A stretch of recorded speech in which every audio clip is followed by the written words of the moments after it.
Welcome back to Breaking the Barrier. I'm your host, Rebel Saklocha, and today I am so excited for you to listen to my conversation with Australian steer wrestler Travis Munro. But in the meantime, I wanted to make you aware of a few exciting things happening with the podcast.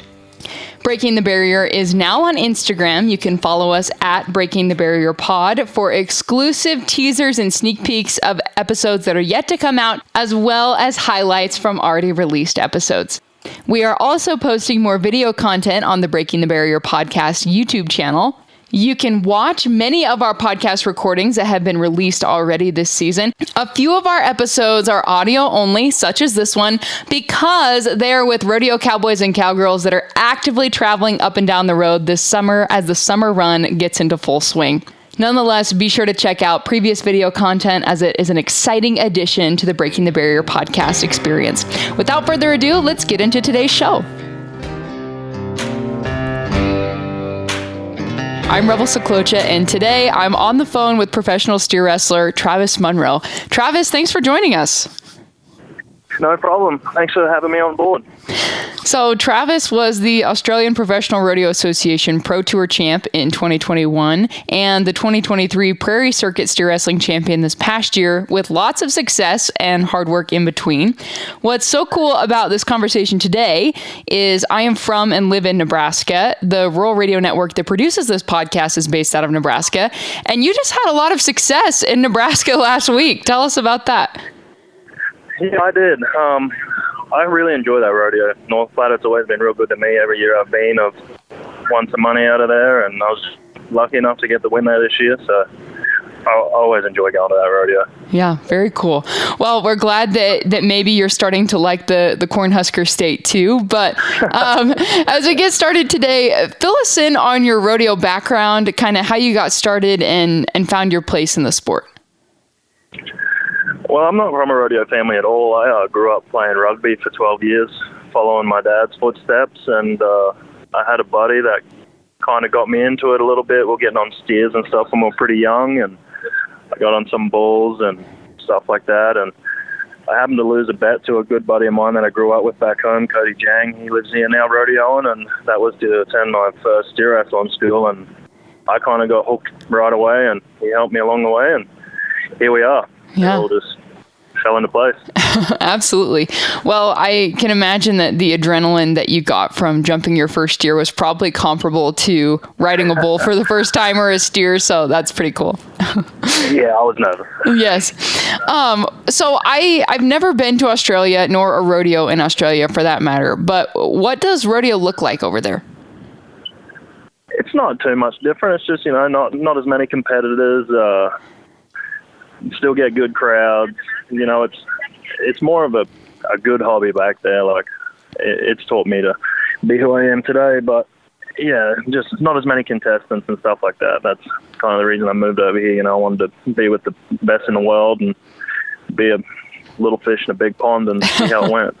Yeah, definitely. Well, I can imagine there was kind of a big transition period between when you attended your first steer wrestling school to deciding to move to the States and pursue this more full-time. What was that process or decision-making process like? When I first started, it was always just, I never really had moving over here in the back of my mind at all. I always watched the NFR and some rodeos and stuff, and I ended up just taking a leap of faith, and I moved to Canada and amateur rodeoed up there and dipped my toes in the water with some pro rodeos up there, and I got my ass handed to me a little bit. And, I needed it. It was good, and that's when I decided I thought I could really do it. And, I wanted to give it a shot. And I had to go back home in 2020, and that's when I did some thinking and really decided to take it as serious as I did, and just trained as hard as I could, and built my own arena in my backyard and got cattle and all that sort of stuff. And my dad and my mom and everyone around there helped me practice every day. It was probably wore them down a little bit, but they knew what the end goal was. Ultimately, of course, we want to be the first Australian to win a steer wrestling world title and even be the first one to make the NFR, which I'm pretty confident about, but that was just on my mind every day, so yeah. That's where it come from. Well, working towards a goal in any professional sport takes a lot of elbow grease and support, and a lot of rodeo contestants have the luxury of having, multiple generations of their family be involved in the sport beforehand. How has your family responded to you rodeoing and shown their support for you? They love it. Really, they supported me back home, and even when I moved over here, it was obviously it's not easy on them and stuff like that. I miss them every day. We talk fairly often and stuff like that, but they know this is what I want to do, and they do anything they can to help me out. That's for sure. Yeah. Well, you're beginning the start of what's sure to be a pretty busy summer. What has the last few months of preparation for the summer run looked like for you? It's been a lot of trying to get healthy. I had some issues at Houston, and I herniated some discs in my neck, and it caused a pinched a nerve, and it shut down the right side of my right arm and stuff. I lost all strength for still not 100% right now, and that caused me to tear some muscles in my pec and in my shoulder and things like that. And I'm finally getting back to where I'm feeling good again, but that's pretty much what it's been for me, is just been trying to grin and bear it, and I've been sitting in a good spot kind of all year, so I've been battling through and just keeping the end goal in mind, and hadn't been terrible, but what is what it is. Yeah, definitely. Well, professional rodeo is a professional sport, and you have to treat your body like an athlete. Do you have a regimen that you abide by, or, a structured plan for that kind of stuff? Yeah, I do. I got a good buddy of mine, and he sponsors me, helps me get up and down the road. Migration Unlimited is a company name, and Brad Clifford is my trainer, and he sends me a bunch of stuff, and we get together when we can. He's runs me through some training, and mentally and physically, and just helps me as much as he can with injuries and stuff. He's real smart with it all, and with him without him I'd be in a little bit of a pickle, but yeah, he's helped me a lot. Yeah. Well, I'm intrigued by what you said about the mental preparation. What kind of work have you done on that side of things to improve your game? I like to read a lot of books, and just I kind of challenge myself all the time with just stupid things, like I quit drinking just cause, and every now and then I'll just quit drinking soda, and I always try and push myself a little further, just if I get a little tired at the gym, I'll make sure I go a little further just to prove I can do it. Just I always like to challenge myself a little bit, and that kind of things like that, Yeah. Well, I'm sure a big part of that is surrounding yourself with high-quality people and high-quality competitors. Who are some of the people that help you do what you do when you go down the road?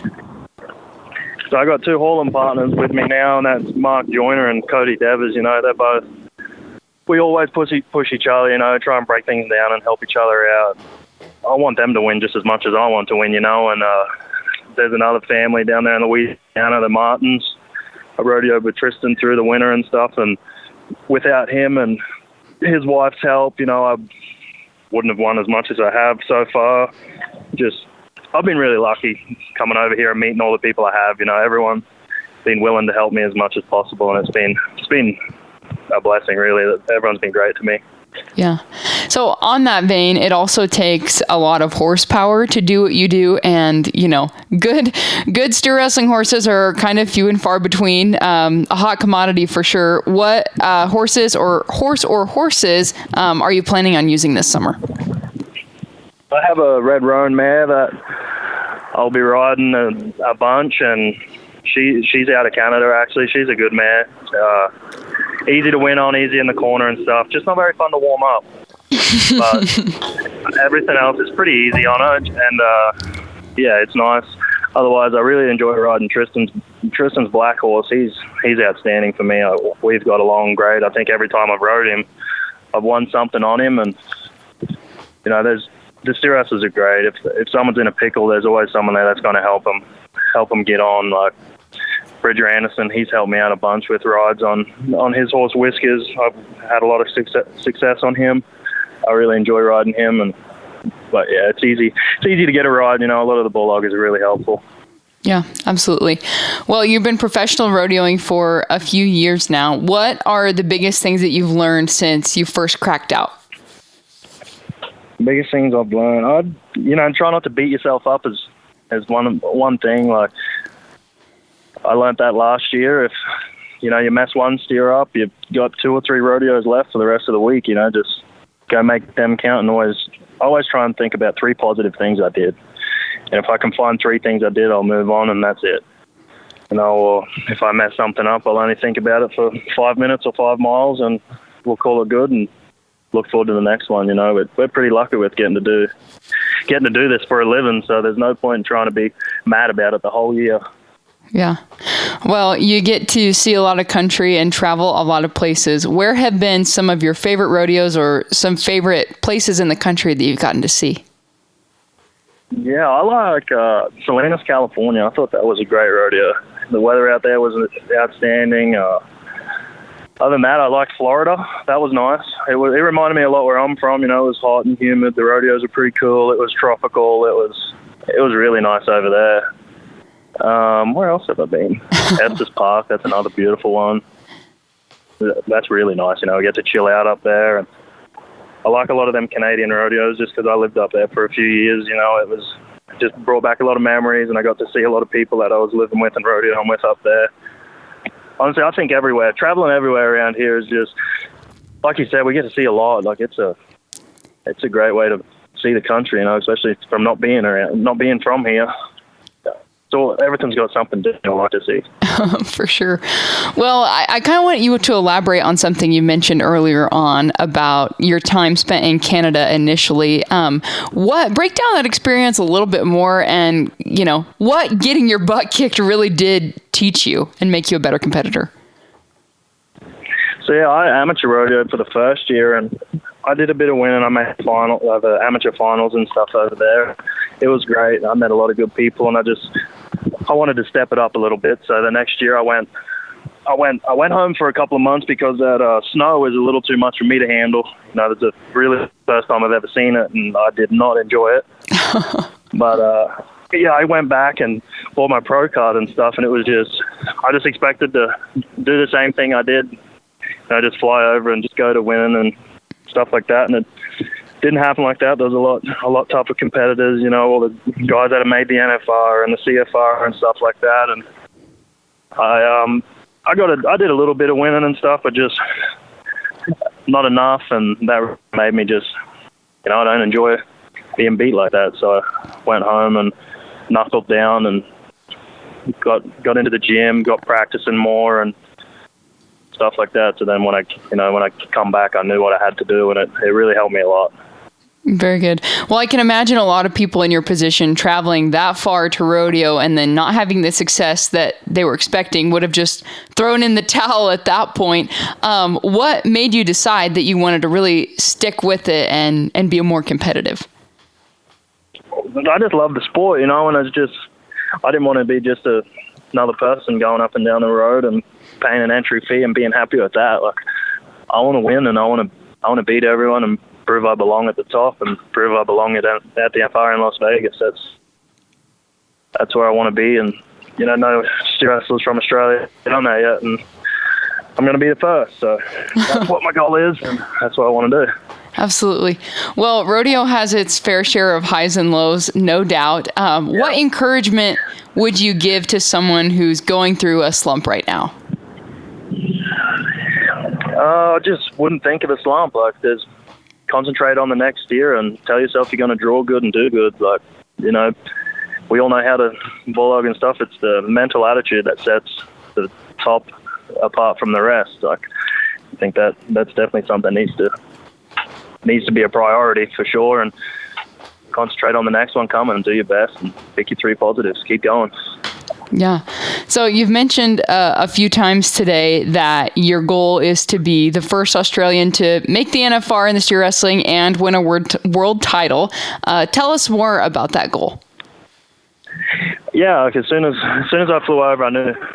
Well, before I even flew over, I knew I wanted to be in Las Vegas, and it's just I've been there before to watch. And last year I helped my hauling partner Cody Devers behind the scenes. I just fell short of making it.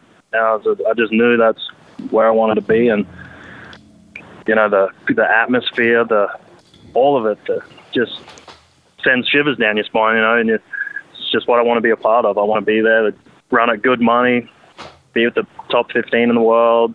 Just all of it. It just seems it's exciting.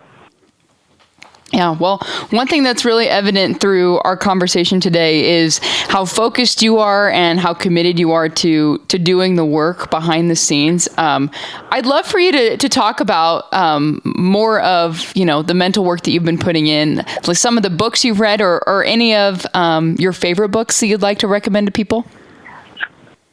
Yeah, I'd read a lot of Tim Grover books. I read Relentless. I can't even remember some of the names of them now, but yeah, all the Tim Grover's books. He's got a great attitude and stuff like that. I read some Kobe Bryant books. They were pretty intense. Them ones actually. He's a pretty intense guy, which was really interesting. Yeah, that's just a lot of that stuff, and I'd get up at 5 a.m. and go work out when I can, and I just always try and push it a little bit further and things like that. But I listen to a lot of podcasts on that Cameron Haynes. He had a book out, and it was really interesting. He's a bow hunter, but you can break his stuff down into our line of work too, which I really enjoyed. I really enjoyed his things. But yeah, that's about awesome. About really it with that. Yeah, very good.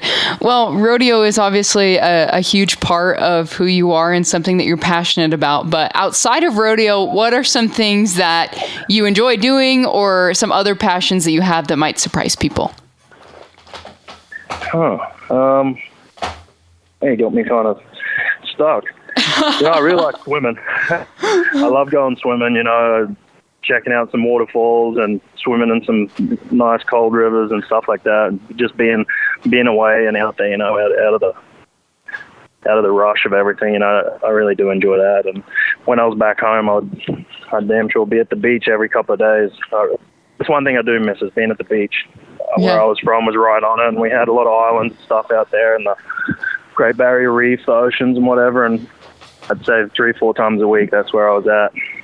Gosh, I'm really shocked that you did not get to take in a beach in North Platte, in the most landlocked state in the United States. I'm sure that was a real bummer. Nice lake. Oh, yes, very good. Well, I'm glad you got to microdose that just a little bit. Right, no, it was good. So you're starting what's sure to be a really exciting and big summer. I know that there's a lot that goes into the entering process and being strategic about that, especially with hauling partners and the whole kit and caboodle. What was your outlook on entering this summer, and how did you strategize to be the most successful? I'm going to be real honest. My two hauling partners tried to involve me in the conversation of where we were going to enter and stuff, and I just got really confused and kind of forgot where a lot of towns were and stuff. So I said, look, you guys do the entering, and you tell me where we're going next, and I'll drive when I have to. That sounds like a work smarter, not harder kind of approach. Yeah, I said there's a few rodeos that I'd like to get to still, and if we can make it work, let's chuck them in there, and if not, cool. Yeah, very cool. Well, as we round out our conversation, something I really like to ask all of our guests on the podcast is to pass along a piece of advice to our listeners.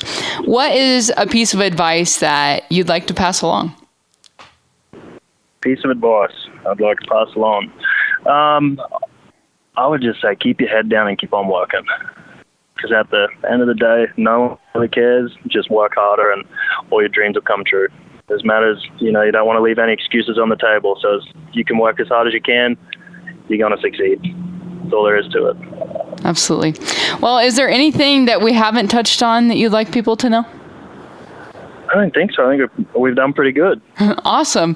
Well, once again, that's Travis Munro. He will be the first Australian steer wrestler to qualify for the NFR as well as a world champion. We're going to manifest that and put that onto the airwaves today. But Travis, we wish you the best of luck this summer. He's talking to us while he's on the road today, so we appreciate him making time for that. But best of luck the rest of the summer. Thanks very much, and we'll be talking to you. If you enjoyed this episode, be sure to leave a review and share it with a friend, and come back next Tuesday for another interview with someone breaking barriers both in and out of the arena. I'm Rebel Saklocha, and I'll see you next week.